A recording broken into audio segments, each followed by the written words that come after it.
Welcome back to the Backside Poddy. This week we debrief the Q Tour and we chat to track cycling legend Lauren Perry. 2 gin and tonics, 2 vodkas, and a scotch. Yes? 500 watts, please. Now let's introduce you to the Backside as Johnny, Howdy doody, boys. Nico, G'day, Shawnee. Joshy, Hello. and Lauren. Hi, guys. What a delight. Thanks for joining us. Thanks for having me here. What's been happening, Johnny? Oh, my goodness. Well, I'm trying to train for the Tour de Brisbane, so I spent most of the last week or a few weeks puffing out of my posterior. and thanks to the very unkind Gino at Muzz, I've been having to race A grade. I was racing A grade at the weekend and I had a very difficult time, but it was good. A lot of A graders were giving me a lot of advice. Like, Hold the fucking wheel. hold the wheel, close that gap, pedal harder. And I'm not sure if they've ever actually met a 180 beats Irishman already angry. But I offered them some advice right back. How about you fucking close the wheel, or how about you pedal faster? And Joshy came up to me at the end and he was like, John, you just can't swing out of the line like that. And I was like, Joshy, how about go fuck yourself? And walked off. But no, seriously, apologies to all those A graders, and also, don't shout at me in the middle of the race. But apart from that, I'm being good. How about you, Nico? Jesus, Johnny. No, I'll just preface it. Sorry, everyone. I have got the plague, so sounding a little bit shitty, but Thanks for coming tonight, Nick. Yeah. Just thought I'd spread the love, share it around. With So everyone. happy to get sick before Easter. That's it. You've only got Oshis and Tour de Brisbane. It's just a little side race. Just don't bother about it. Now, so my week, I've actually been at a lot of bike races, boys, but I don't still have a bike and haven't been racing any of them. I thought I would go help out at the Q Tour for the weekend. So both the Cobra 9 men's and women's team was doing a couple of feeds on Friday up on the hill at Lakeside, just spectating on Saturday. Not a great deal to do out there apart from just yell down the radio. And then Sunday, I think we'll talk about that a little bit later, but wow. What a brutal race. Oh, Yeah, let's put that later on in the Yeah, episode. I thought it was a cool course, like just looking at the thing, and then but I didn't actually understand where it went and what it not a was cool like. course. No. Not a cool No, really cool from the team car, Yeah. convoy car number 4, but not on the road. So happy to miss that. And then that was 2 weekends ago. Then last week I was actually hung out with Sean. We stood around at the check-ins, and we actually met a heap of Backside Poddy listeners. Yeah, and they're a bit disgruntled. We've gone to fortnightly episodes, but that's all right. Deal with it. Fuck 'em. You're just going to have to deal with it. As I said to the A graders, no, never mind. How about you make a weekly episode? So, no, that was last Sunday, doing my little volunteer slot. I figured while I'm off the bike, may as well go rack up all the free race entries I can get. That's clever. But That's really clever. We've had some good news. We've had a resolution. I got an email on Friday. The bike insurance quote has been finalised and approved. This is sensational. So are we going to do a little segment on what we think you're going to buy later on? We're going to squeeze in actually, bike chat. let's do that. Because I would like to talk about some bike chat things. I'm looking at a new bike. Maybe we'll like squeeze that in near the end. yeah, It makes the final Are you going to episode. squeeze yours in before Tour de Brisbane, or are you just going to get around on the clunker? at he this doesn't stage- really have a clunker, to be honest. An SL7's good. Yeah, it's a bit long Yeah, in the it's tooth bit, now, isn't bit it? long in the tooth. No, unlikely to change this close to a race like that, I would say. No, that's fair. What are you, Shawnee? What have you been up to apart from hanging out with me on Saturday morning? Mate, that was a true delight. I think I said how beautiful is today. About enough time. If we had a number given out for every time you Yeah, said, I reckon we'd I have said all it the B about grade 20 covered. days. Saturday morning was the best morning of the year so far. Saturday morning was beautiful. Yeah, I had to find a jumper. It was bloody... It was Crisp. It was crisp, all right. And but yeah, apart from that, mate, not too much. The Q Tour weekend, I had a great weekend.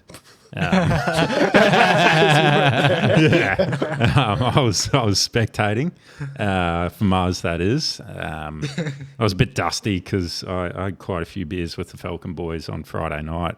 Probably hence why they had the performance they did on Saturday too. But Sabotage. But that was a cracker. It was, mate, Muzz was a vibe on the Saturday Arvo. A few people turned out, which was good to see. It was a great turnout. It was Yeah. a really cool atmosphere. That whole top level of the clubhouse was fully packed. It was chock-a-block. They need to build like a tiered grandstand there, though. Like utilise that back space there. Yeah, I reckon we could get a project going for that. So Backside grandstand. backside grandstand. Let's bloody rumble. But apart from that, mate, it's work's been a bit chaotic, so we don't talk about work. So We don't do that. We Wrap we- it up. Yeah, we play on. Joshy, what's been cracking, mate? Oh, I finally done it, guys. What have you done? I caught a fish. Hey! That's for all the haters out there. I caught a fish. I How was big was the leaving- fish? Could you keep it? No, I always put them back. But if I wanted After to you keep kiss this them. one, I still couldn't. Dale, you caught it. Do you see the sharks in the Keddy Brook as well? I know. I'm gonna, mate. I was swimming in the Keddy Brook. I was looking for them. I did see. Are they hunting for you though? Yeah, either way, that's fine. Caught a fish. Raced Muzz, not Q Tour, but like back to regular club racing. Oh yeah, abusing Johnny. Abusing Johnny. You didn't be abusing me. I thought we were friends. Yeah. People, yeah, I think it was Freeves that was saying that. Just colleagues. Colleagues. I think it was Freeves that is saying that I've become lippy recently, but that is not true at all. I've always been lippy. Hey. You have. I have. I've Yeah. always yelled at people. So no, nothing new there, Johnny. Welcome to A grade. Did you It's see? good fun. Did you see Freeb's heart rate graph from that race as well? Yeah, I did. 180 for an old fella like that. Yeah. Yeah, mate. But no, that's first max. Muzz Clubby in a while, so it was really nice to just get back and do that. I do love it a lot. And then Monday morning, I went out to Daybra and did a black sheep photo shoot. Yeah, Model. Yeah, Very Supermodel, cool. actually. Oh, you're a supermodel, Hansel. You look so good. thank you. No, it was actually really fun. We were got there at like 5 a.m. So sun That's hadn't an been- early start for That's a Monday. really early start. It wasn't in an early Daybra. start. On Yeah. a Monday as well. Yeah, Ugh. I was at Sanford Bakery at 4:50, and then Oh, yeah. and then I realized I was like, wrong bakery. Yeah, Sanford's Oh, Jesus. 20 minutes south of Daybra.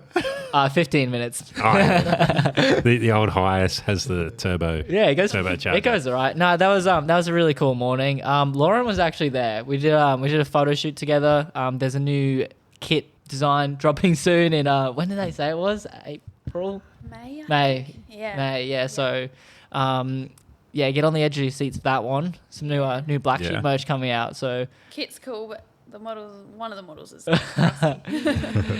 Is it winter kit or yeah, is it so like the- just new both. drops? Yeah, it was both.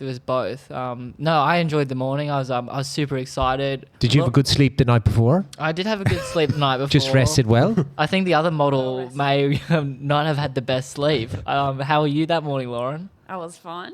Very good, actually. You were. Yes. No, I had a lovely day. It was actually lots of fun.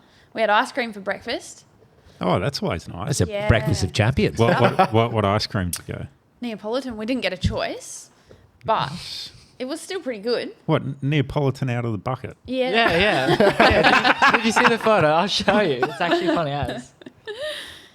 Yeah, I it did was. see a photo you put up. I didn't put two and two together though. Yeah. I That mean, was at breakfast. least it's a That was bit different. I breakfast. feel like Yeah. most of the very high-powered brands now would be all like, matcha lattes. Black Sheep are like, just Neapolitan out of the bucket. Yeah. There you go. Home Yeah. brand Neapolitan. Welcome to Brisbane. Keep it simple. Relatable. Oh, brilliant. Anyway, thanks for coming on tonight, Lauren. We've got a few things to yap about tonight. You do love a yap, we've heard. Yeah, I'm pretty good at yapping. Yeah. Actually, tell us. Tell us where you're from. Yeah. Like, tell us where growing up, finding Yeah, cycling for the right. first time and how you ended up in Brisbane. Brisbane. And then we'll get into like the big conversion. Yes. Well, I'm from Tasmania. I don't know if you can hear it in my accent. Apparently, I've got one. I don't know about it. I was going to say something, but Yes, very proud Tasmanian. whereabouts in Tassie? Launceston. Oh yeah. Yeah, that's the better corner of Tassie. Is it really? Yeah. Don't like Hobart. Oh, it's just got not as much going for it as Old Lonnie, I Oh. reckon. Well, and also the training's much better in Launceston. To be honest, the training's probably the best along the northwest coast. for road cycling. Is it? Really pretty. Lots of nice things to see. But Yep. I've still got trauma from Devonport racing around Sprayton Cider 2 years ago. 4 years ago now. yeah, it's a bit gnarly around there. Bit nasty. But yeah, I grew up in Tassie, started cycling down there. I've ridden my bike ever since I could sling my leg over my tricycle. And I did my first little race when I was 3 years old on that tricycle. It was just a beginner's race, yeah. And I got third in it. And then I just wanted to race every time I got on my bike. So Mum and Dad said I couldn't race until I was 10, which meant that I had to race the boys up the street because that was the only option. And for my 10th birthday, I got this probably 15 kilo track bike. And yeah, it's just been going since then. So would you say your mum and dad were really supportive? Or were you from a cycling family? My dad did do some cycling and he was actually pretty good. But I think he stopped fairly young and I think I learnt a lot of the foundations of cycling from Dad, all the skills and tactics and that sort of thing. Learnt how to win the bunch sprint in every That's in the group way. rides and so Dad was the only one in my family really who had done it, but he was pretty passionate about it as well and raced always locally along through my childhood, and then he took up coaching as well kind of once I got into the sport. I think he was keen to help people, and so gone through it all with him, which is cool. That's really nice. I like when parents, when they're helping their kids, try and take up a role where they help multiple kids, and so like the rising tide basically bringing up all ships, including your ship, obviously. Yeah. So when did you take the ship away from Tassie, or did you race there all through your school years and university years? Yeah, so I lived in Tassie and raced pretty much from there until maybe 2021, I think it was, when I was selected in the national team and moved to Adelaide for the Podium Potential Academy. At that point in time, it was centralised in Adelaide, so we trained with everyone there, which was probably some of the most fun years of my life over there. Super fun. So I was probably there for 2 or 3 years and then moved to Spain for a year out of Girona, where every man and his dog goes. And then, I've ended up here in Brisbane pretty much straight off the back of Girona. I really enjoyed my year in the pro peloton, I guess, but I quickly realised I wasn't made for it. And as much as I did love a lot of it, I didn't love bloody being in the convoy or in group pedo day after day. I didn't like the DNFs next to my name on Pro Cycling Stats. And I thought, I think I better go back to the track. And so, that's what brought me to Brisbane. I decided I'd have a crack at track sprint before I was too old to see whether it was for me. And to make that happen, I needed to move here, and I trained under Carly McCulloch, which was super cool. And Brizzy's not too bad. Thank you. Going back to... I feel like we got a backpedal there for a second. How did you go from the Track Cycling Academy in Adelaide to the Pro Peloton in Girona? I want to go back further. I want to go back to Tasmania. So, because you've lived there for a very long time, and were you mainly doing road cycling there, mainly doing track cycling? Would you come across to Australia often? I did both track and road. Ever since I was getting into cycling. So track was my favourite. And actually, when I was a little kid, I didn't love road. I hated going out when it was cold. It would be some days it could be -4 when you're in the valleys and stuff. And so I'd just be freezing and come home and the shower would burn me. And I was like, this is shit. I hate this. Dad, you can take the bike back. I don't want to do this anymore. I just want the track bike. But in Tassie, we've never really had a sprint program. Yep. And so I was just kind of forced into endurance, which I didn't really know any better, and I loved it, so it didn't really bother me.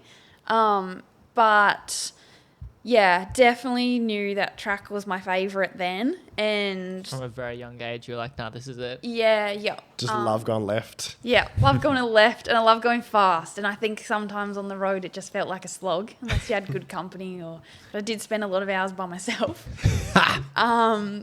So yeah, I did kind of do a bit of both, but it was also probably juniors that I really loved sprinting, and I did pretty well in both sprint and endurance events at track nationals. And so, yeah, I kind of wondered if I could ever do it. And my idol then was Anna Mears, so I did want to be a track sprinter. But yeah, no one in Tassie really knew how to train up a track sprinter. And I had some really cool opportunities in endurance, and actually it was probably my junior worlds that really did send me down the pathway of endurance, because I was selected to ride the individual pursuit, and I think you guys know, So cool. pretty endurance-y event.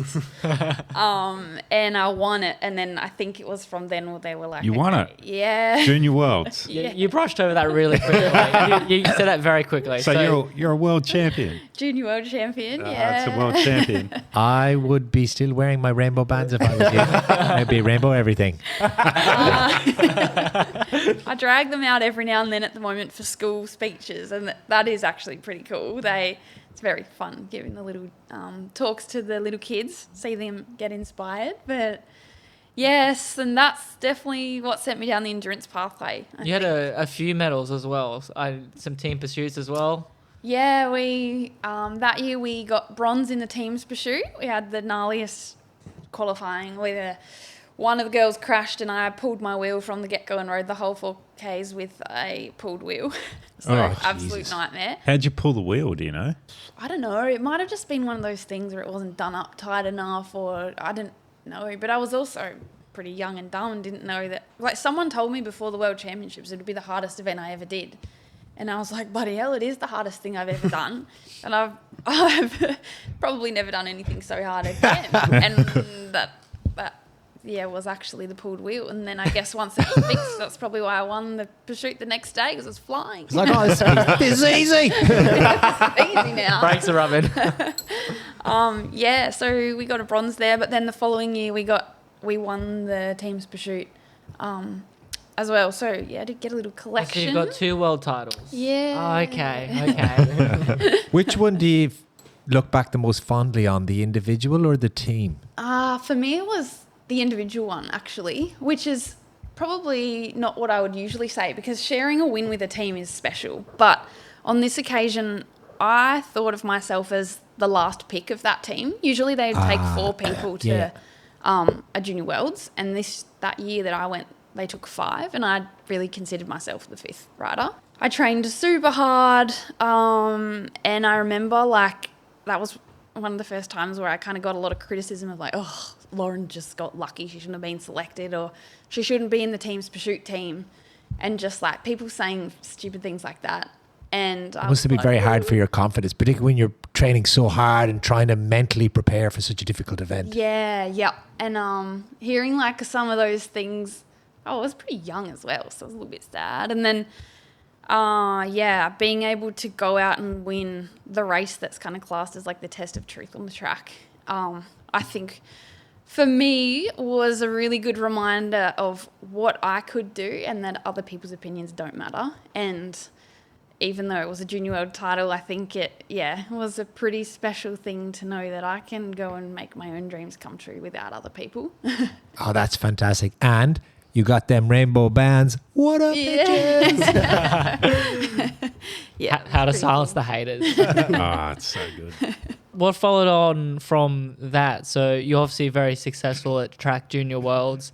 Was it just after that you moved to Adelaide, or? Yeah, it was actually a fair while after that where I moved to Adelaide. After that, I did have a pretty cool entrance into, like, early years of elites, and, like, it was just a dream run, really. We had a really good team in Tassie and we won a couple of national titles, like elite national titles in team's pursuit, and then I won my first elite national title in the scratch race. I went to a couple of World Cups. We won a World Cup in Colombia, which was actually one of the coolest things I've ever done. That crowd was, like, insane. And it was monsoon season in the middle of a huge storm. The velodrome has only a roof, not any walls. So That's a bit weird. yeah, it was a really cool experience. And then I actually got really sick for a few years and didn't really know what it was, and just got diagnosed with chronic fatigue, which was kind of just a process of elimination where they were like, oh, we don't know what else it is, you must just be buggered. And it took me a while to come back from that. And You need a rest, mate. Yeah, you need a rest. So I had a fair while off, and then started training to try and achieve some more things. What year did you have your time off? It might have started around 2015, 2016. I think it was about 2016. I was in America racing at T-Town on the velodrome, and people were preparing for the Olympics, which were that year as well. Yeah. And I was just getting like left for dead in everything. I absolutely exhausted. Not having a fun time. Not having a fun time. So I came home, and that's pretty much when the rest began. So yeah, I reckon it was like 2016, 2017, maybe nearly even 2018 were all kind of a bit of a write-off, where I was just clawing my way back. But was it Reds? Like, No, it wasn't. I was a good eater, still a good eater. yeah. I don't really know. There's a lot of things I think it could have been. I know that the turning point was that I was racing back-to-back Omniums, which at that time was 6 events, and it was I needed to do it for UCI points to qualify for something, and I was told by one of the coaches, you just have to push through, you have to just get it done, you need the points. And I was dying between every round, like sleeping in the massage room with the heater on full gas because I had chills and the worst cough of my life. And he was a pretty old school coach, I think. And I didn't know any better either. And then it was just from that point, everything just got worse and worse and worse. So, yeah, I think also as an athlete, you don't know, like you just kind of have this mentality, you just keep pushing and you'll figure out. And it's just a cold or a flu, like it's just a couple of weeks and I'll be fine. And especially when you're young as well, I think you just go with the flow. So I reckon it was just a bit of a combination of that, and I'll never really know. It's good that you had a bit of time off and came good after that. I'm sure it would have been a pretty difficult time. Yes. What followed after that? What were the stepping stones after that? Like, were you just actually just doing nothing for a year or two? Or were you like constantly trying to like go for little spins? I was trying to go for little spins, but I was just riding so slow everywhere, and as soon as the road would go uphill, I was doing less than 10 k's an hour a lot of the time. Same. And anyway, tried so many different things to get myself better, because one of my biggest problems was just a really bad immune system, and I really struggled to back up. I was sick all the time. Just persisted though, because I knew that I had things that I did want to achieve in cycling, and I always have this, philosophy that where there's a will, that there's a way. And so I just kept trying to find the way. So yeah, I guess after trying a bunch of things, I finally kind of found a medication that worked for me, which was tested in a lot of people with chronic fatigue. And yeah, that was the first thing that I think allowed my immune system to kind of be able to look after or replenish itself, or whatever, however that works. And I finally was able to get some training consistency again. And then it was kind of around the time of COVID, but I think the good thing about that is that I could train and do absolutely nothing else. And so I was always well rested. We had a virtual national championships where things started to open up again, but we couldn't travel. So we had, I had to do an individual pursuit at home on the Silverdome, which I don't know if anyone knows the Silverdome, but most velodromes are 250 metres. This one's like 285.73649. Like something. Oh, you know exactly how long this one is, Lar. That sounds painful. And the longest straights ever. Anyway, so I raced my individual pursuit there and won the national championship. They compared it to like everyone raced in their home velodromes. Then they kind of like corrected the times based on, different climates and stuff. And so I won that. And then when things started opening up again, that's when I was selected to go join the academy and move to Adelaide. So wow, what a comeback. Yeah, that was the comeback, and it was pretty cool. But things started to come back together, and then I was so sure that I was going to go to the Commonwealth Games in Birmingham for my first like major games, and thought it was the coolest. You know, it was probably the first time I was like, I can do this, and things had been going so well in training, and then I got COVID, which turned into long COVID, which turned into glandular fever. Kidding me. So you went from chronic fatigue to long COVID. Oh, you poor to thing. glandular fever. And, Jesus. and won a title in between those two. Yeah, Wow. then I was back on my bum and scratching my head again. But I guess the good thing that came out of that was once I did finally recover, that was probably one of the hardest years of my life, I guess. Like we even had gone to fittings for the uniform for Commonwealth Games, and you go and Such a team. I know. They do the photos of like if you're going to win and the photos that they'll use if you do win. So you got the Comm Games kit on and you're like doing the salutes and posing for these things, and then a couple months later, that colour and you're not going.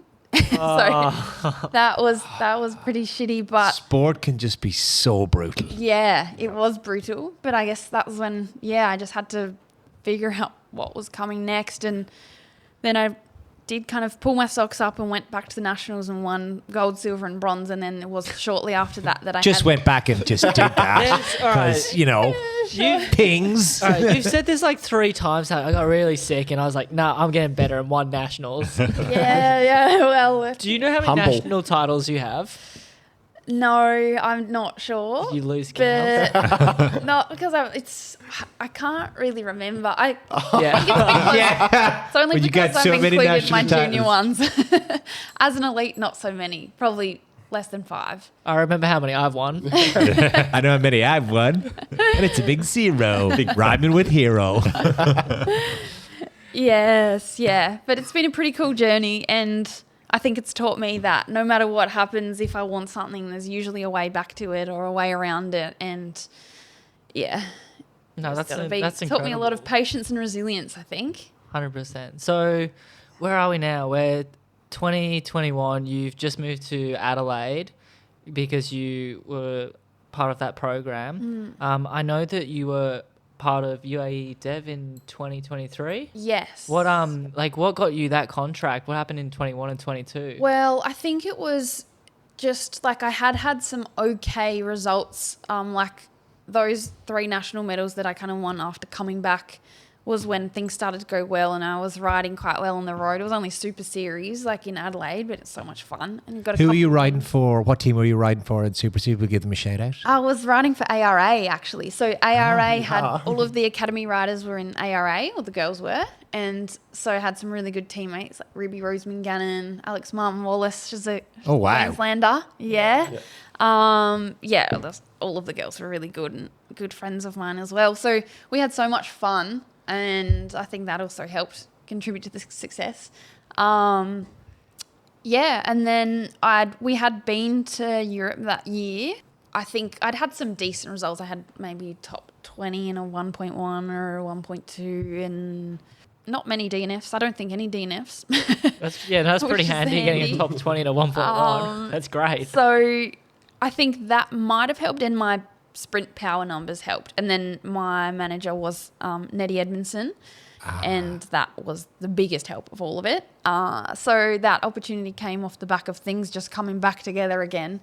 And I think so grateful that came up. It was something that I never really thought I would do in my career. I always considered myself a track cyclist. So to get that opportunity was really cool, to get a first-hand look at how a big team like that runs. Pro road operates. cyclist. Yeah, very cool, very cool. What was the favourite race you got to do with the UAE team?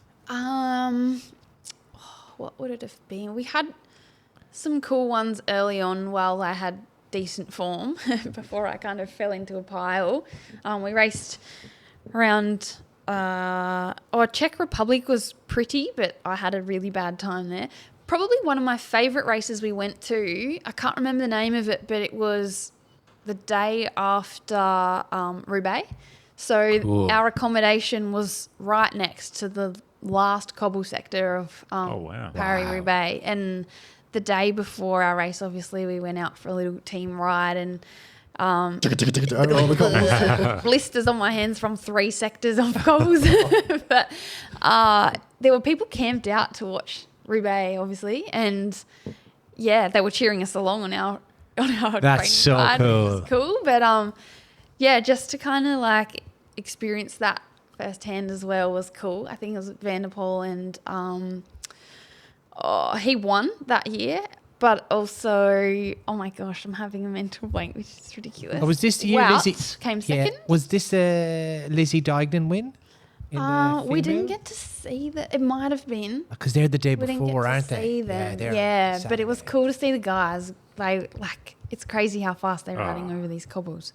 So that was really cool, and I guess it's a bit motivating as well when you race the next day and you've just seen like them go through that, and gets you a bit fired up to go. So that was a super cool race. Were you racing on cobbles? We had a couple of cobble sections, but nothing like that. Yeah.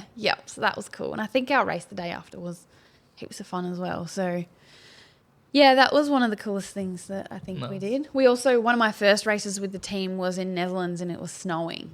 Wow. Yeah, that was also unique. That race actually got stopped halfway through. We had to, it just Get the got snow too bad, plough and out. they were like, off you go, home time. Oh, really? Bit of Tassie heritage. Cancelled. You'd been all right. Cancelled. Yeah. Halfway around the world and you're still snowed in. Yeah, super cool year though. And then you landed back in Brisbane, Yeah. Back in Brizzy. the best city in the world. Yeah. Clearly haven't been to Launceston. I just wanted to ask one more question about your little overseas saga. You mentioned at the beginning that 23 was maybe a slightly more down year for you. You didn't like seeing all these DNFs next to your name. You didn't like the gruppetto and whatnot. So not the funnest time. But then the year before, when you were overseas with the ARA girls, you were saying how fun it was. Yeah. What was the comparison between those 2 years? Was it the races you did, the people that you rode with, or like the pressure of being with a larger team? Like, how do you Yeah. compare those 2 years back to back? A bit of both, I think. There were a lot of things I did enjoy about 2023, and like life in general was pretty good. I met some really good people, had some of the best training rides I've ever done. Lived in Girona. That's pretty cool. Hey? Lived in Girona. But I guess the year before, it does actually make a difference when your team is Australian. Like, people get you, people know you. With UAE, a lot of the staff were Italian, and just a lot of language barriers, I think, or communication issues where I would be like, oh, something's not right and I'm not well, I can't do this right. Like, I knew like halfway through the year that I was absolutely battling because I just was crawling around. I couldn't get my power higher than whatever. And I knew something was not right, but communicating that with an Australian team's easy because they're like, all right, let's go get some tests, let's go and do this. Communicating with that with this team, I think was kind of like, well, just, you're kind of making excuses. It was kind of like, oh, just push through, you'll be fine in a couple of weeks. And then it was the team doctor that got my bloods tested and said, oh yeah, you've got glandular fever, a flare up of glandular fever. Oh, and so it just, by that time, it was just a bit of a write-off, and they're like, oh, well, just maybe head home. And so, yeah, it was just a much harder thing. And it's a little bit more old school, I think, than maybe some of the things that we have here, where they like get leaner and leaner and leaner, and they don't think about sacrificing that weight for, or the power and weight, whatever.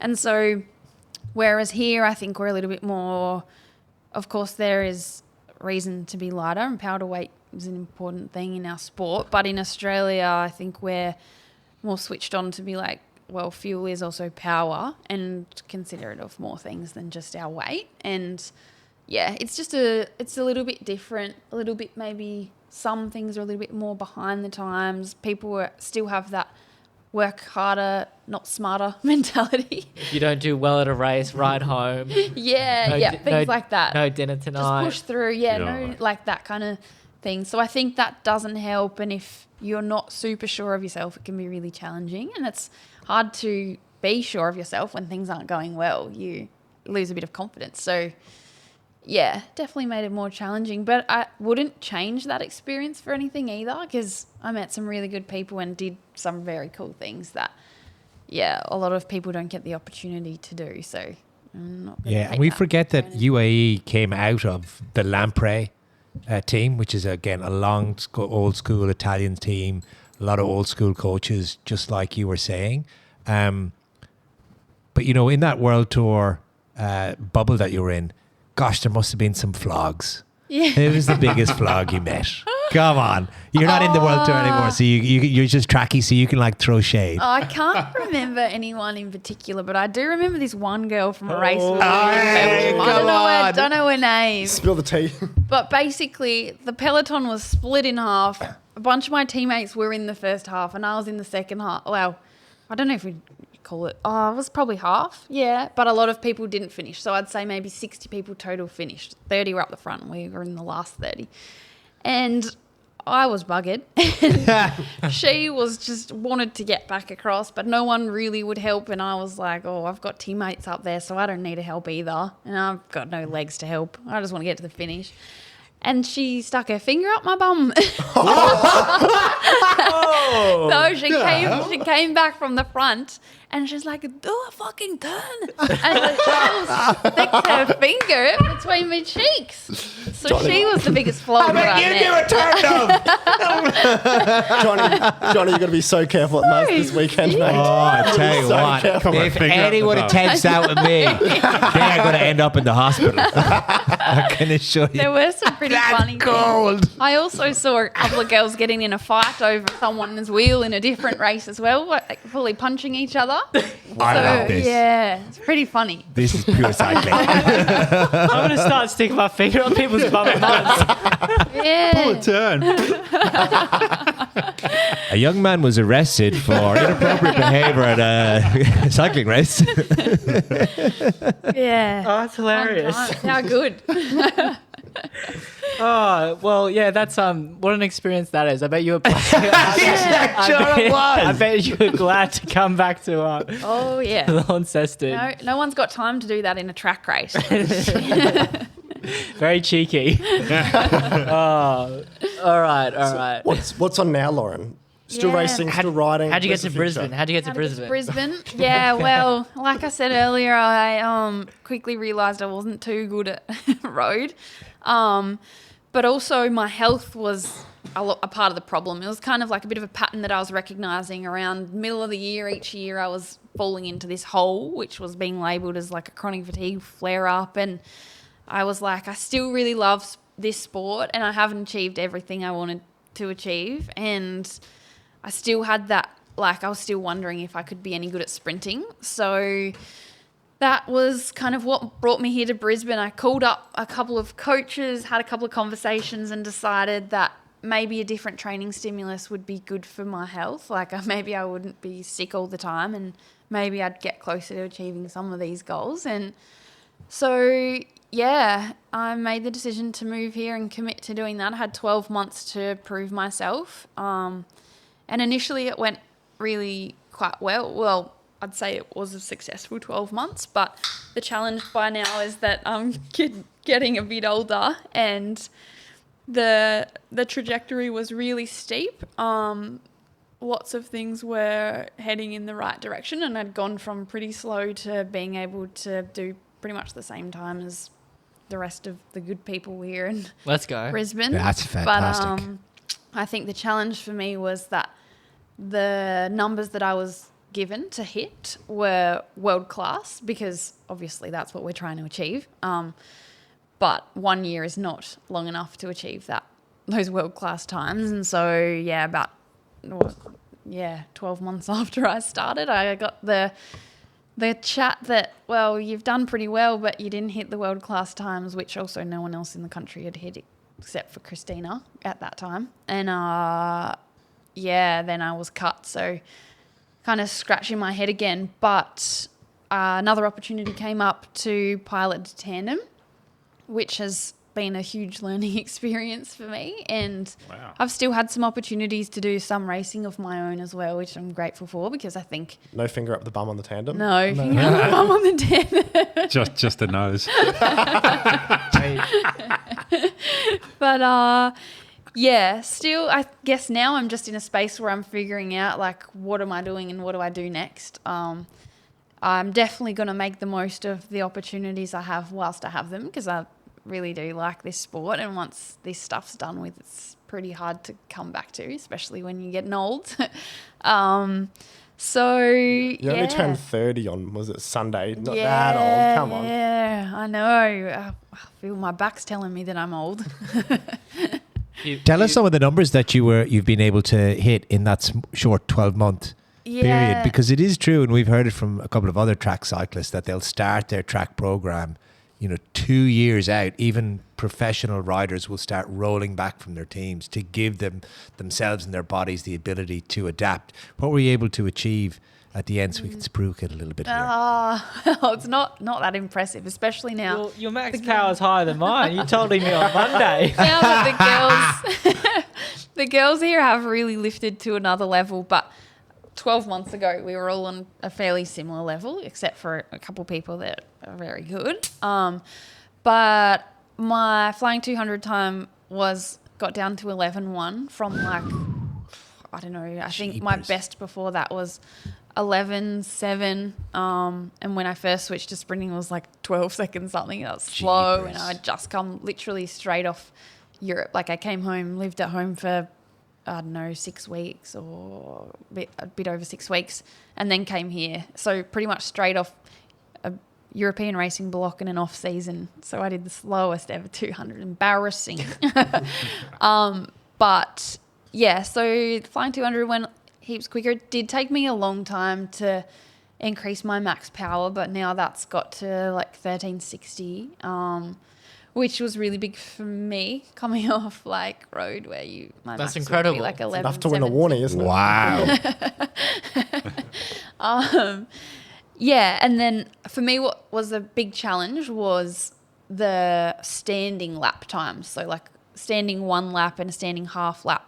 Team sprint is super important here for selection. So those are where I really struggled. But in saying that, I didn't get on, and so that's also why I guess it's hard to be cut, because I was well, I didn't do the times, but I also always got on the team sprint. And so, yeah, that was a tough pill to swallow, I think, when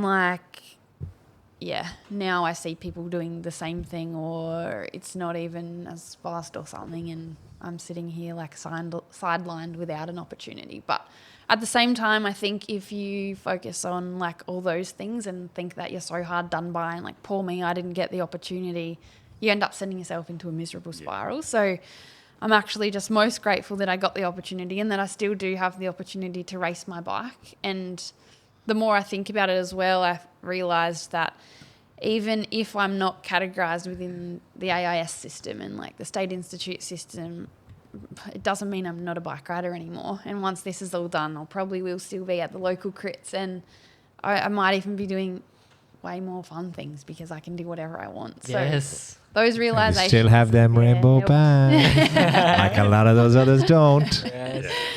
Yes. Yeah. So, it's been a bit of a character building time.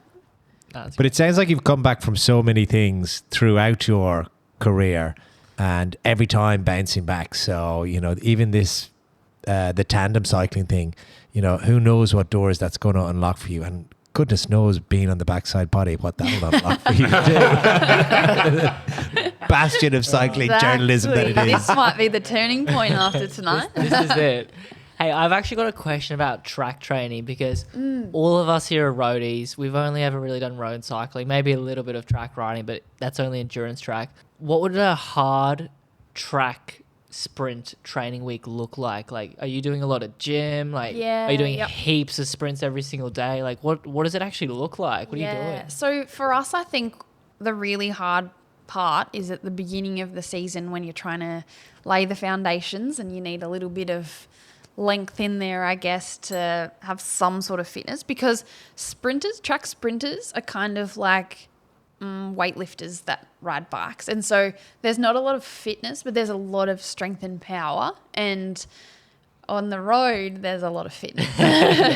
And so our efforts then, we do a lot of gym. And in that gym, for us, the last 2 years, we've done a fair bit of cardio at the beginning of that, kind of like some CrossFit kind of things, which is not. No good. If the listeners could see her eyes when she described that. So we, did a lot of that and some longer efforts on the track. A lot of that stuff's on training wheels as well. So you're still going full gas. Track, sprint, basically everything you do is absolutely maximal. Even if you're doing rolling accelerations on a big gear, you're going super slow. Your cadence can be super slow, but the effort is still maximal, trying to get that up and going as fast as you can. So at that time of the year as well, a lot of big overgeared stuff on something like maybe 140 inches or really just grinding it out. Lots of reps in the gym 3 or 4 times a week, maybe 4. And those sessions are probably 2.5 hours long at that point. We do take a fair bit of rest as well. Well, you got to have your yaps. Yeah, exactly. So, yes. And then on the track, everything is kind of maybe at that time of the year would have 4 effort, like more rather than less at that time of year. 4 longer efforts. Maybe the rest in between is not as long so that you have to back up quite quickly. But yeah, so that for me is definitely the hardest part, really like the grunt work. And then later on, everything gets more specific and it's you've done all of the grindy stuff. So then it's time to get fast. And that's when the fun comes in. So it's not as hard because mentally it's so much fun. Like the efforts are really fast. You feel good. You're on race wheels, not just grinding. You did say you like going fast. Yeah. So that's, I guess the contrast. And as we're freshening up for things, we might go to the track and just do some starts that are 30 metres, a couple of sets of those, or we would do 30 metres? 30 to 60 metres. Like 2 pedal strokes. A couple of maybe even flying entry, which is 50 mil, flying 50 metre, like really short efforts, but a lot of the time it's over race pace or, It's a really totally different sport to what we're used to. Completely different. It's so hard to explain to people who haven't seen it or don't understand. Like people say, "Oh, you're an athlete. You must be so fit." No, I'm not.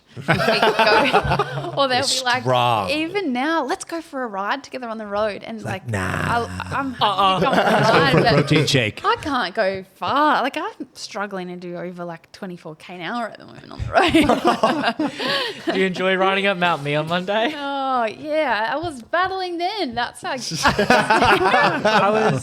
was glad when the trailer broke. I haven't told the boys about that.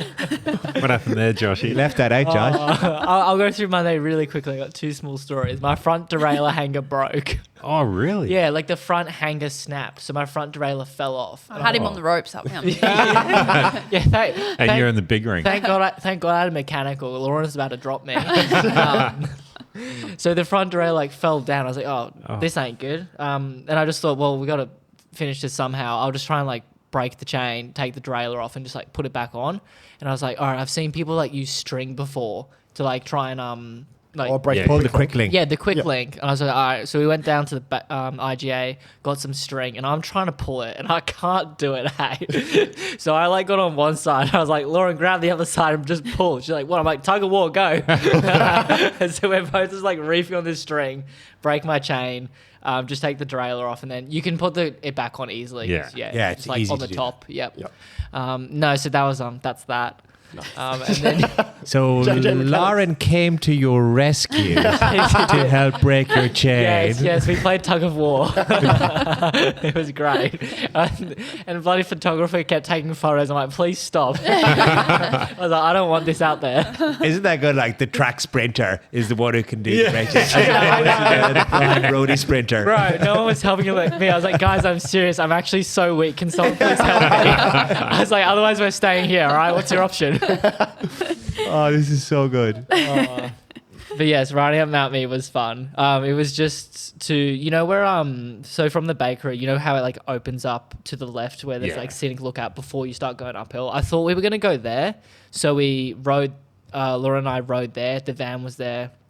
Old mate's on his phone saying, oh, we'll just go to this side street here. And I look on his phone and I was like, what side street? Great Ocean. Oh, great. Ocean View. Ocean View. Ocean View. Yeah. Ocean View Road. And I was just like, I just looked over at Laura and I looked back at him. I was like, Laura, get in the car. I'm sorry. I knew that we were on a minimal sleep at the moment. I was trying to help you out. And Neapolitan ice cream. And Neapolitan ice cream. Yeah, I It's was so- blessing that. It's a steep side road. I was like, you sure, mate? Oh, so you had to climb where it descends onto Mount Me Road. Yeah, mate. It's bloody recovery ride. I was knackered. Where it's all like the bloody chicanes and all that. Yeah, we did that. That's great. What were we talking about before? I forgot. Mount Me. And no fitness. No fit. We were Yeah. talking about no fitness and track sprinter. Yeah, incredible. Yes, yep, quite the contrast from being a road cyclist. You're a true hybrid athlete. Oh, I don't know. I'm not good at two things. I'm gonna one. What about today, Lauren? Ooh, What I like what this else one. are you doing? So we know Yes. you were a race director at the Tour of Tassie, back on the home roads. What else are you doing with Well- your time these days? So let's rewind back there. Race director at Tour of Tassie. Were you running the race or were you with the team? Barely. Yeah. I actually had a really easy introduction to race directing. I was kind of more in a shadow role, I would say, where I was just learning from the people around me. And Hanging out the sunroof. yeah, yeah, just kind of in the car, getting a bit of an experience and figuring out what everyone does. Yeah. Barely call myself a race director, to be honest, but it was a cool thing to see. And the Pro Velo thing is really good. Like, cool to see numbers back up and people having a good crack, and also people who, come back from World Tour or things like that and still having a good crack and trying to, well, I guess they're putting on a really good show for us in our national scene as well, and setting a good standard for the people who are trying to get over to Europe. So, yeah, very cool experience, but I think I've got a lot of learning to still do if I'm actually to do that role myself and do it properly in anything else. Well, Yeah. it's a bit of a full-time role. Yes, yeah, I think It's something so. you just can't fly in and do No, with and I think no preparation. yeah. It's a tough gig. It's probably made me realise, and be grateful for the people who do it for all the racing that we have here. So what are your future ambitions? Yeah, well, I'm still trying to figure that out, I think. Yep. I think I'll always be on a bike. I have really, I guess, been doing some soul searching this year since I've had the realisation that Olympic dream is never going to come true. And so that was a really tough pill to swallow and something really hard to, I guess, process and deal with. And I had tied a lot of my identity to myself as an athlete and not in other things. And so kind of figuring out that stuff has helped me maybe find some direction. I think what I have realised is that sport has taught me a lot of things. And I wrote this little thing in my diary the other day, which I think is kind of a useful thing to think about moving on, because I was just so caught up in the things that I hadn't achieved, and I felt like I couldn't be done with it because I haven't achieved these really big things, but then also whatever. So I've been doing a lot of pondering, and what I had written down was that This is Perry's ponderings. Perry's ponderings, and I have to write them down because my memory's so bad I can't even quote my own quotes. But I wrote that I think I've learnt more about myself in defeat than I ever would have in success. If you don't learn from losing, you become stuck. Thus, loss propels growth. So maybe it's not that bad. And that had, I think kind of summarizes the things that I have learnt, which is that if it doesn't work, try again, figure out another way to get there. And if you don't get there, sometimes it takes you somewhere else really cool that you didn't think you'd end up, like the UAE experience. And the things that losing taught me, I realized that I am resilient and I don't need other people to do things for me. And with all of those things, I think I will be okay with whatever comes next. I think I want to get into business of some sort or be in marketing. I think being able now to well, I'm not stepping away from cycling now, but I know that it's coming sometime soon, will allow me to use my creative brain a little bit, which I haven't been able to do as an athlete because everything goes into cycling and I don't do many other things to use my creative brain.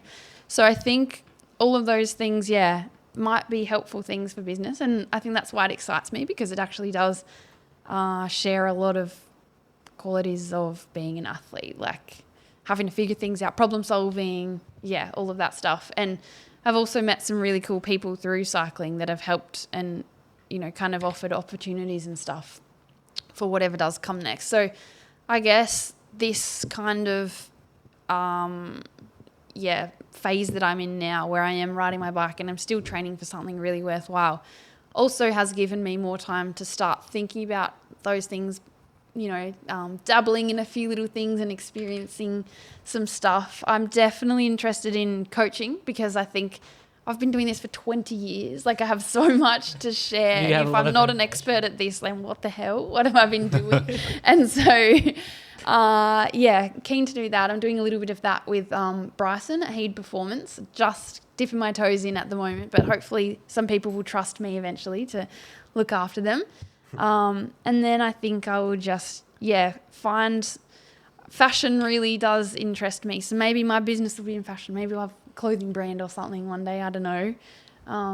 That's incredible. The world is full of opportunities, so I'll figure it out. No, that's a really good take on it, and thank you for being so open with all of your thoughts and everything that's I'm happened. an open book. No, it's a very positive outtake on it all. That was really good. That was great. Oh, thank you. Whatever happened next, I hope you enjoy it. If you do become a race director by whatever chance, I hope you turn a little bit of a blind eye to me in the races. I do like a sticky bottle here and there, so remember that we're mates. That'd be great. Yeah, I will. There's a few sticky bottles the other week, weren't there, Nick? Q2 did you enjoy it, Joshy? Last one. Is that 6 of 6 for you? You did all 6? Yeah, I did get to start all the rounds, so that was really cool. I was looking forward to... I did enjoy the weekend. It was great. I'm glad that it's done. Lots of travelling. I was really looking forward to Friday the most, Lakeside. Yep. That's where I wanted to do something. Something big happened? That's where I wanted to do something. I thought that'd suit me. I could get into a move and got a good kick on me. Something could happen there. But my lord, was that a fast race. Nothing got away. Yeah, right. We averaged 46.9k an hour with around Lakeside. It was very windy for 84k. Like, guys, come on, seriously, chill. What is this? It was fast enough. Frisbee lost his KOM. By 10 seconds. Oh, no. Surely Brendan had the helicopter Garmin. No, he had a tow for that He's one. up- I no. watched it from the top of the hill. He got a really? flat and then got bump drafted by the SRAM. Oh, really? All the way back around the peloton. His is gone. It's not on Strava anymore. It's deleted now? Yeah, it's been flagged by a few people, I reckon. so- By freebies, like 10 burn. Yeah, Freebie and all the Freebie's friends. Yeah, so no, that was Lakeside on Friday. It was just so fast. Like, nothing actually... There was no established breakaway the entire race. I think it's the same for the men's and the women's race. It was just heaps of attacks, heaps of tries to get away. But all the sprinters teams just kept a really, really tight leash on it and nothing ever really got more than 10, 20 seconds. Yeah.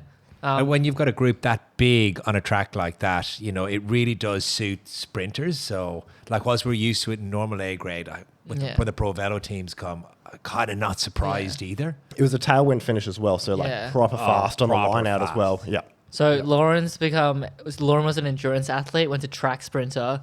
We had the track sprinter go endurance athlete, Tom Cornish. The Just inverse- absolutely... Inverse Lauren. Reverse Lauren tactic, just absolutely clean up on. He won by like 10 bike lengths. Not actually, but it was very convincingly. Yeah, it's if you haven't seen it on the video, and there was great coverage all through all Pro Velo and Q2, but it is worth watching that for those of us who've raced Lakeside know how fast that finish is. And it's a tailwind, and you watch what a track sprinter can do winding out, I don't know, a 62 dinner plate or something. Yeah. It's pretty impressive, Tom. Very, very. I thought I've just got a 54 tooth on. I was like, for the first time ever, I was like, this ain't big enough. I was like, this is way too small. I'm gonna spit out for the sprint. And then once that happened on Friday, we thought, oh, well, Saturday's going to be a bit predictable, isn't it? Yeah. We got It was another pretty blowy day. Yeah, it was. actually, If it was it was just a bit too much of a headwind on the back straight, which held it together. I thought it was going to break up. If the wind was just at a little bit more of an angle, it would have split, I reckon. But I don't know. You just got back on. It wasn't long enough. That move it was Dylan Proctor-Parker from your team, Will Heath, and then Sam Jenner from Cobra 9. I think those three boys were chopping off the front over 50k an hour for 20 minutes or something. Yeah. That was Solid. pretty impressive, and Finn Walsh kind of initiated it as well. Yeah, big That was horsepower. unreal. That was an awesome race to watch. Yeah, and then See all Baker's footage that he got from it as well. yeah, he's so stoked at the moment. His reel's got like 180k views. He's quitting his He's job. an influencer. He's an influencer. He's coming for you. He's the quietest Like, guy in real keep life. off him. He barely talks in real life. He's super quiet. Yeah, and then for the final corner, Well, even before that, the finale with that crash, and it just became a 3-lap super chop. yeah. Wasn't Yeah. that unreal? Just military precision. It was always bang, going to be bang. chaos at yeah, 3 lap. yeah. So there was a crash, and we were all just lined up on the start line, and they were going to let us off with 3 laps to go, and we had the Australian Olympic pursuit team on the front, Oh, jeepers. and I was just like, oh yeah, well we're fucked, aren't we? And that's exactly what happened. Yeah, I was like, The amount of people that got spat in 3 laps was off chop. It was insane. So for those 3 laps, we averaged 57.5k an no hour. way. Oh, stop it. Yeah. We Are averaged you serious? We averaged 57.5k an hour for those 3 laps. With cross and headwind. Yeah. So hold the shoe, brother. No wonder people No, you get hold the shoe. spat. Yeah, I'll take it back. Someone's just yelling, hold the shoe. No, you. You hold the Can't shit. even put a finger out. It's too fast. Coming at you with my finger. My God, that's Start fingering insane. the boys. And Rhino came second. Yeah. What a lord. Right, how does he do it? I don't know. How does he do it? Well, you filmed it. He showed how he did it. Yeah. Yeah, so Don't- that's how he did it. Oh. Got on the right wheel and didn't get his wheel chopped. Yeah, he's incredible. He genuinely trains 6 hours a week, and that's all he's done for years, and gets second at Pro Velo. Yeah, very, very well. He crossed the line second after relegation, because Tom Cornish did it was like a reverse dive bomb. He came from the outside. For anyone that hasn't seen it, was an interesting tactic. I reckon he. It's because they had to turn right. I'm not used to this, you know. I'm not an ambi-turner. I reckon he could have very easily won without chopping the cache, boys. So Yeah, he could've- I reckon he didn't realise what he was doing. When I was watched pretty that, fun. I was like, oh, that's not fair. He won that fair and square. And then I saw the video and I was like, oh. yeah, no, I wasn't very square. Kate should probably go to protest that. So that was Saturday. That was cool. I just rolled around, eh? Sunday, I don't think I've ever wanted to not start a race so much in my life, hey? That was crazy. I was there early helping out with the women's, and they started in the dry, and it was looking like, wow, this is pretty grippy course. But we were like rolling out the top of Mount Mee. We could see well out in the distance all these dark clouds rolling. it's And coming we were in. like, is it going to hit the women's race or is it going to get the men's? And I think they actually cut a lap off already, but we were maybe 2 laps into the women's race, and it just started belting down. Like it was proper miserably uncomfortable. And the descents, for those that haven't ridden it, fast, narrow, blind. And it goes right down to the bottom where there's a T intersection, and it's like country roads, and then there's just white lines everywhere all of a sudden, and you've got to come to a hard stop and turn right. And all these girls, on this first time it rained, it was just like that, like Wii Sports bowling sound. At the bottom of this descent, just girls crashing everywhere. It was absolutely Oh, chaotic. it's quite comedic view on it, Nick. From Team Car 9, we could hear it. It's like, oh shit, there's not Just good on the road. bodies everywhere. It was crazy. So we were looking after Ellie Hoytink, was our last rider that was left. Britt got a flat, and the other girls were in the second group as well. And she just got back on. We had to help her out with. There's a race director in the room. We'll say it's less than the stickiest bottles, but a little bit of assistance, and got her back on to finish in the top 10. But that was a proper crazy, miserable race. Just got worse and worse throughout the race as it went on. Yeah, so I was hearing about all of this. while I was putting my kit on. And I was just like, fuck. They're like, yeah, the girls are going around the corner like 10k an hour crashing. And I was like, oh no. I was walking to the start line in my slides and I was slipping on the road. I was just like, what am I doing? I genuinely was about to not start. Started. On the first lap, I believe there was 21 DNFs. How dicey was that on the first descent, Joshy? Because it was blind for even most riders in Brisbane. Yeah, don't really do that loop. No. And there's 100 people full of adrenaline, full of ambition. Yeah, it was sketchy Yep. for you. No, it's terrifying. Literally every single corner on the first lap, there was a crash. Like there was bodies every single corner just hitting the ground. And I was like, that's all good. Stay calm. This is all right. 21 DNFs first lap. Then the following lap, I believe there was 19.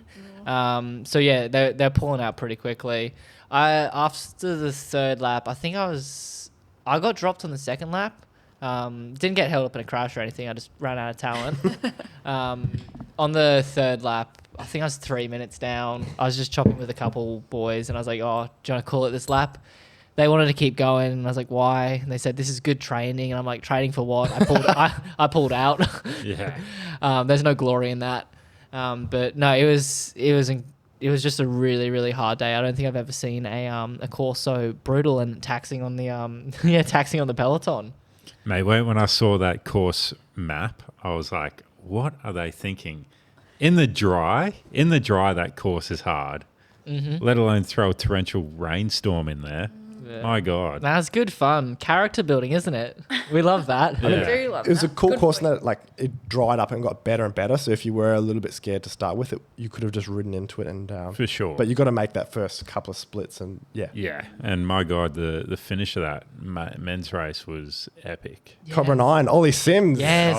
Another Tassie. Good stuff, boys. Fancy. Yeah, that was a great finish, and hats off to Ollie for that because He's done the full the full Pro Velo, but he still put his numbers through the wash. Just didn't unpin them from his skin suit. So we knew kind of what he was going to do, but his 44 number was like completely washed out. And so they said, oh, rider's gone off. And they're like, yeah, they usually say, yeah, which number, which team, but they didn't say anything. And we're like, no. I was like, this has got to be Ollie. This has got to be Ollie. And then maybe like 2 minutes later, they're like 40-second gap, 44, Ollie Sims. We were like, he's done it. Yeah. Last climb, last lap. And he pulled out to over a minute solo by the end. That's He just sat on his hands. Yeah. Yeah. Perfect. Hey. yeah, he's probably got a lot of big things in store, I reckon. Young he's a fella. Tassie boy. Oh, look at that smile. Proud Tasmanian. look. Never Look at doubt him for a second. What do you know? What's he got in store? Oh, I just think he has a lot of potential, a lot of talent, and Very much so. yeah, How old is Ollie? You're very young. yeah. I don't know how old he is, but he's definitely a young pup. Under 23 still? Yeah. Yeah, because he was second or third for the series Oh, under nice. 23s. There he is, 20. Oh. 2006, Shawnee. What were you doing back then? Jeez, I was just about to graduate school. I'd only just arrived in Australia. Jesus. Oh, he's fresh out of the womb. He's still in the womb. Gee whiz, get me back to 06, please. But no, that's the series wrapped up. It's been so cool. Like Yeah. the organization, just everything. It's so cool that that's actually happening. That Australia has racing. Yeah, what a cool opportunity we all get. It's brilliant. It is a very good opportunity, and like Pro Velo should take their hats off. Like we have been a little bit critical of Pro Velo in the past, but they've delivered this year, and it's good to see, and I hope it continues for years to come. Because that's the hardest thing with series like this is just keeping them going because So expensive. yeah, funding this stuff is incredible, and team funding as well is probably the next hardest thing beyond the actual race. Huge shout out to all of the teams who Yeah. sent quite substantial teams to all of the races to really push it forward. And of course you're always going to have your bigger teams like Brennan and Caish, but there's lots of other teams, RCA and Cobra 9 coming from Queensland, along with a load of other teams that participated across the tours. It's cool to see two new teams, the Falcons and the RCA team and the men's, both debut and take wins in their And first both, season. Yeah. and both taking wins, coming at it with it. And that's what the Pro Velo gives us, that the opportunity, but the teams have got to come, and credit to the teams and the people behind them, not only the racers who came and trained for it, but also those that have funded it. It's gone so well, and I think we've had a lot of fun talking about it and promoting it, and looking forward to seeing it again next year. Yeah, and I'm sure it'll definitely be a pathway for quite a few athletes to the World Tour because, geez, it was a tough peloton this year. There was some very strong riders in both the men's and women's. It was good to see. Like, it was cool at Grafton to be riding alongside Pat Eddy, you know, like... Holding his show up the range. Yeah, holding his show up the range. At least I held it. Bro, I sat on it for like 20 minutes before I got to you, and I was like, I can't do this anymore. That's all right. I'm happy I did 20 minutes. That'll do. Oh yeah, I tell you what. Talking about holding shoes uphill. I hit Cootha this morning. And geez, I'm not good, boys. I seen you coming down the reverse the other lap, and you looked so fast, and I was like, I waved, and he blanked me, bro. But I'm like, oh, he looks fast today. He looks like locked in. No, not me. Not today. Going downhill, absolutely. That's the best baby. Yeah. But so far, well, this month, we're on the 31st of March, and we had 1,323 individuals tackle the backside segment this month. And we did this a couple of weeks ago, and Ado Lefman has held his record for the month at 7:02. He's still there. I don't know if he did mountain bike nationals, which were last weekend as well, but maybe he's been getting red hot in form for that. I think he's red hot right now. He's red hot. That's no argument. Yeah, 7:02 is moving. Brent Ducker, the man, 7:15, and Neil James, he's got a new PR. So congratulations, Neil! Sensational, 7:23. Look at this heart rate, though, mate. Off the Richter scale, 191 BPM, my man. That's suffering. That is incredible. He'll take that one home. He was pretty proud of that one. I gave a little comment on his ride for that one. Yeah. And Lauren Hogan keeps impressing. She shaved another 9 seconds off her yearly PB, so that's she's getting closer to that sub-8. Who's giving Lauren the lead out? That's what I want to know. Where are her friends? She's doing it herself. She's on the S5. I reckon us four right here. Well, because again, I know we've talked about it through some of the other guests that we've had on, but as we build up, or maybe set out some days where the Backside Poddy crew will lead you out for one of your PRs. Well, a fee, but maybe a little bit of. All right. Well, the fastest. We'll have to think about it. The fastest section of Cootha is the beginning, so that's where the lead out's most important. So you need a fast lead out. We've got a sprinter right here. We do. Damn it, track sprinter. Now, didn't you say something about flying 50 meters, Lauren? Yeah. Lauren, meet Lauren. Is there a downhill segment? Of course there is. Shaddy's got it. Oh, Yeah, Shaddy. really? Yeah. What's the women's? Don't know. Can we get that up real quick? Yeah, I'll try and get this up. It's a segment I do not star. It's very illegal. Really? Yeah. Oh well, yeah. It's a little dangerous. Big fan of a downhill segment. Not so good on the uphill, but Aerotuck bombing it. yeah, love a downhill. Have you rode Backside Cootha? No, never. You've never ridden Backside Cootha? No, I don't even know what Keith looks like. Are you serious? And you live in Brisbane. Yeah. You wash your mouth out, Tassie girl. But now. What is your going local loop? Are you soon- a river looper? Yes, that's the only loop I know. And I River ride loop. it. I ride my road bike maybe once every couple of weeks. And I do the same loop each time. Well, what we could do is just like on Monday, because you drove to the top of Mount Mee, and then we descended for some photos. We could organise driving you to the top of Mount Cootha, That's a great and we idea. could look at getting we It's like a don't. reverse Everest. You just drive. I don't know. Send I don't you know down if I've got enough money to fuel the diesel for that. But we can just go for maybe the downhill quam on that one. Yeah. We'll see. We might need to do it a few times. I'll need a recon first. Okay, we can do that. We'll set the top and bottom, make sure it's closed roads, get a quick That's time. a great idea. There's right-hand turns. That's okay. I That's can okay deal with with that. that. I did come from the road before. I've got a bit of an advantage from the other Muscle memory in there. trackies. Yeah. I actually had to organise a ride for Black Sheep like the end of last week, which will be on the 10th of April, like coinciding with the Tour de Brisbane. And it was tricky because I literally ride one ride all the time. And I don't really know where I'm going in Brisbane. And I was like, well, I can't take these people around the river loop, which I just kind of make up as I'm going. You need your cut Refinex over and the handlebar. footpaths and stuff. So that was a challenge, but I'm pretty keen for the ride. And I'm sure the people that join me will probably be teaching me more about the roads than I am. But it's actually I have no idea where I'm going. I'm so unfamiliar with this on a road bike. How long have you been in Brisbane for? I thought it was 18 months, but I think it might actually be over 2 years now. Jeez.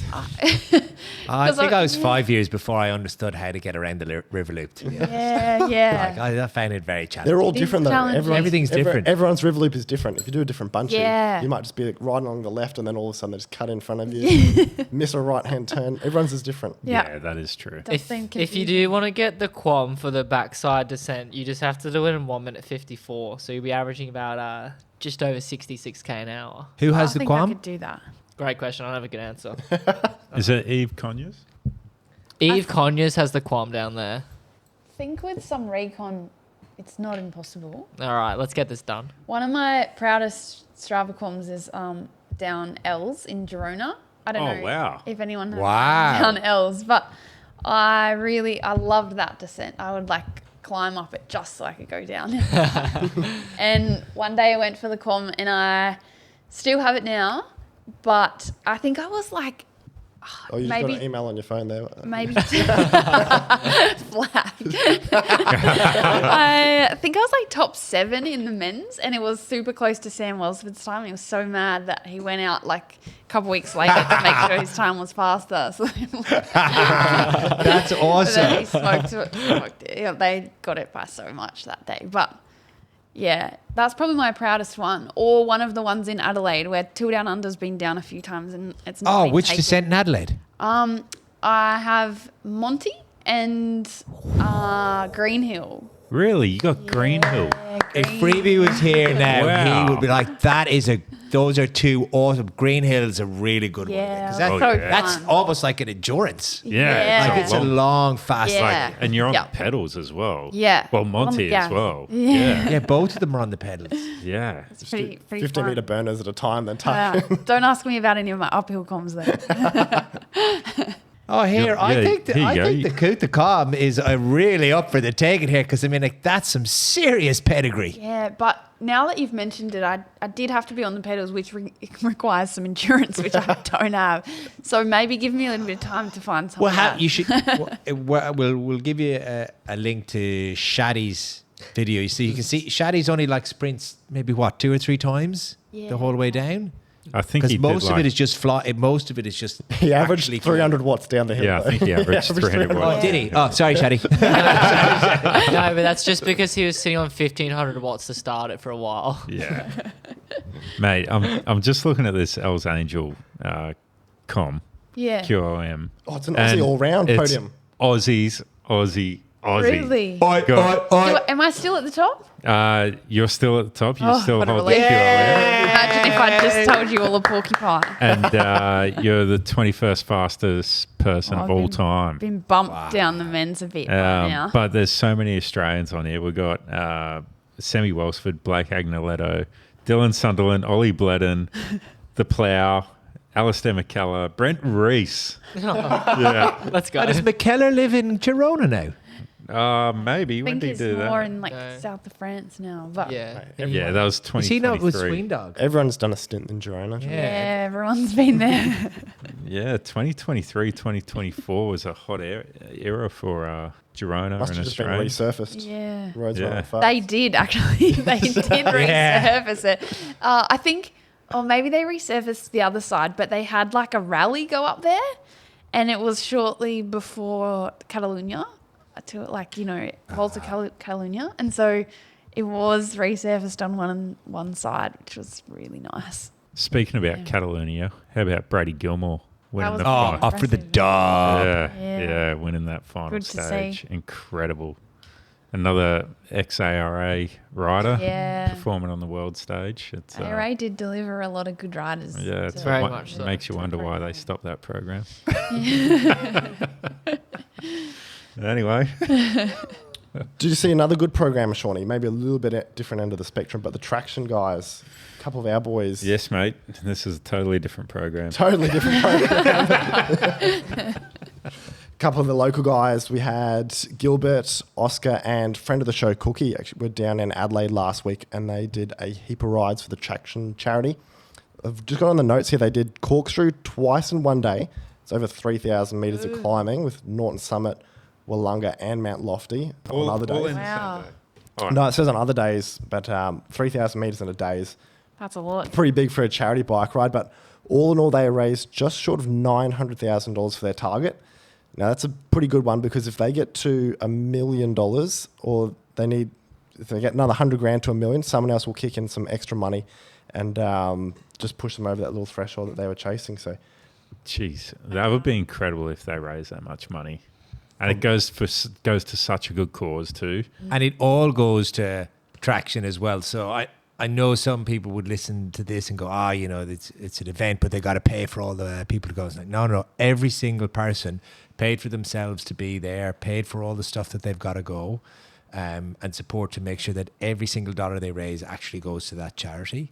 So it's superb, absolutely superb. You know, it is superb. We're racing this weekend at Muzz. You reverse. it's a Muzz double day. It is. It's Saturday and Muzz, Sunday. Muzz, yeah, exactly. And then the following week, Oshi's a back baby. She's a back. Josh's backyard. Oh boy. Are you racing? Yes, mate. I am racing. Oh, nice. I am racing. I grew up there, so I thought I better go out. They've changed the course. They've made it even harder, so that's cool. As if it wasn't already hard enough. It is a disgustingly hard course. Yeah. What's different? So we don't go over colleges crossings. They've definitely done this for traffic management. So we don't go over colleges crossing anymore past the school or anything. You now turn left before colleges crossing, go over the weir. And there's I'd say, I haven't done it in a while, but I'd say maybe like a 40-second steep berg.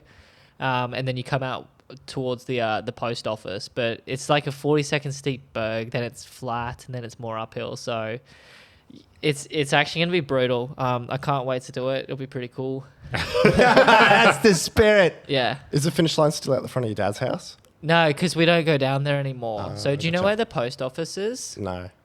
All right, well, I don't know how to describe it to you, but we I remember we don't used to even go past. up Like a colleges and building then with straight post up office that- written on it, or That one. I thought it was we used to go up colleges and then there was like a bit of a left right further up and then Yeah, like the a post side. office. Yeah. When you do the left right, there's the post office, and when you're doing it clockwise, you turn right at this like I think it's like a crossing. little courts and stuff there. yeah.